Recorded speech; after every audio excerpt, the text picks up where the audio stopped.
Assalamualaikum warahmatullahi wabarakatuh. Kaifa halukum? Semoga semuanya dalam keadaan baik, sehat, dan tetap semangat dalam belajar dari. Nah, hari ini insya Allah kita akan belajar mapel fikih, materinya tentang toharoh. Apa itu toharoh? Jadi toharoh secara bahasa berarti bersih ataupun suci. Sementara secara istilah berarti membersihkan diri dari kotoran dan tempat yang terkena najis ataupun hadas. Nah, di sini kita akan belajar tentang najis dan juga hadas lebih banyak lagi. Yang pertama, kita akan pelajari tentang najis. Jadi, apa itu najis?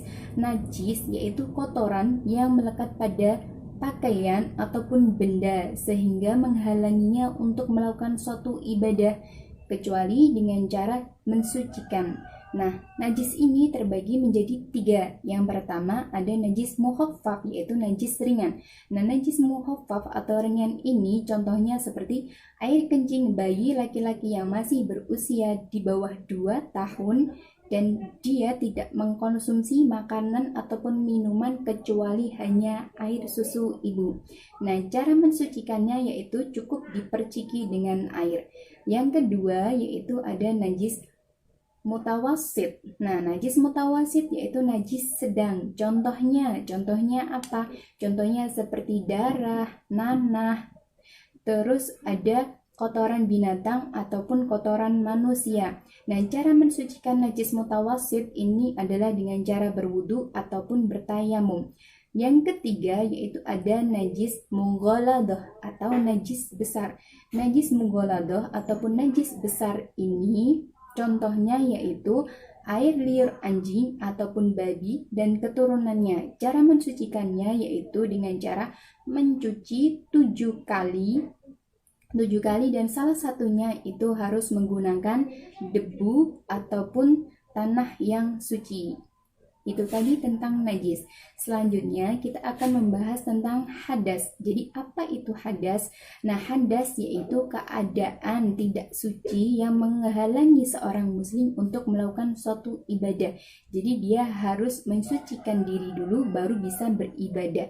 Seperti sholat, haji, tawaf, dan lain sebagainya, dan puasa. Nah, hadas ini terbagi menjadi 2, yaitu hadas kecil dan hadas besar. Hadas kecil yaitu ketika seseorang mengeluarkan sesuatu dari dubur ataupun kubul. Dubur yaitu dari anusnya, sementara kubul yaitu dari kemaluannya secara sengaja ataupun tidak sengaja. Contohnya seperti buang air kecil, buang air besar, dan juga buang angin.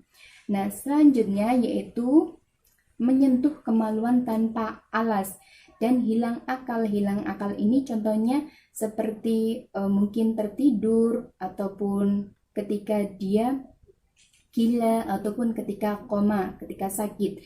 Nah, setelah itu ada lagi yaitu mengeluarkan madhi dan juga wadi. Nah, yang kedua yaitu ada hadas besar. Nah, hadas besar ini yaitu contohnya mengeluarkan mani ataupun sperma, berhubungan suami istri, dan keluar darah haid, baik itu haid ataupun nifas. Nah, cara mensucikannya bagaimana? Cara mensucikan hadas kecil yaitu dengan cara berwudu ataupun tayamum. Sementara cara mensucikan hadas besar yaitu dengan cara mandi besar atau mandi wajib. Nah,